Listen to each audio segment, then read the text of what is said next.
Nigishanjama kiguciriria aikari na onjoria tauni ya Mukothima kurumirira kurathwo kwa mundurume umwe ni afitha wa borithi wa ceceni ya Mukothima kaunti-ini ya Tharaka Nithi.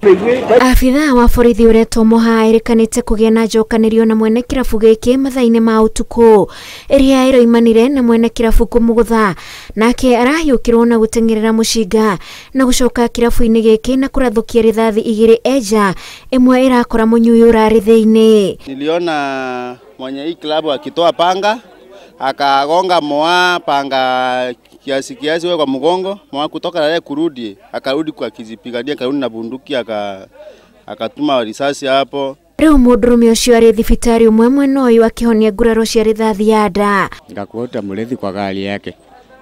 Hata hivi tena akaambiwa ata alifika na risasi na akapelekwa hospitali Malimati. Maobitha a DCI mekinyetie kirabu-ini giki thiini kumatha uira wa kumateithiriria gwika uthuthuria wao. Lakini nikiingia kwa Mukothima nikasikia hiyo mlio Arabu inaendelea kwa kawaida.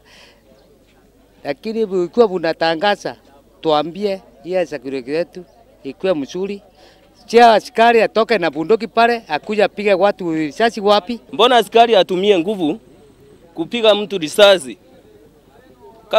Kama amekosea anastahili kuchukuliwa hatua mikononi mwa serikali kwa maana serikali iko. Aikari moigete tirita ria mbere kirabu kiu kuigwika thogothogo gatagati ka mwene na aguri. Mimi nikatoroka juu najua mimi huyu jamaa wa hii klabu anakuanga mtu ya vurugu kila wakati, anaweza kugonga tu hata bure birashi tu kukuonea tu akikuwa tu anaweza kugonga. So ni mtu ya hasira. So labda kama kuna pesa ya Moa alikuwa anakataa nao kama balance hivi, juu hata balance yako unaweza kunywa hapo ukose kupata. Hata askari ya kuongea. Yeye tu alicharazwa vipanga zake akakimbia. Unajua hiyo ni kawaida, ameishi kuchapa askari anakimbia. Lakini imekuwa mtindo ya kurudia, alikuwa anawapiga wanaenda.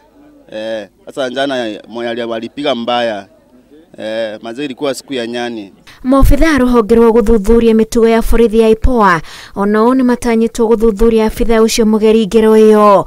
Ngiribotera Inooro TV, njitagwo Wanjiku wa Kimani.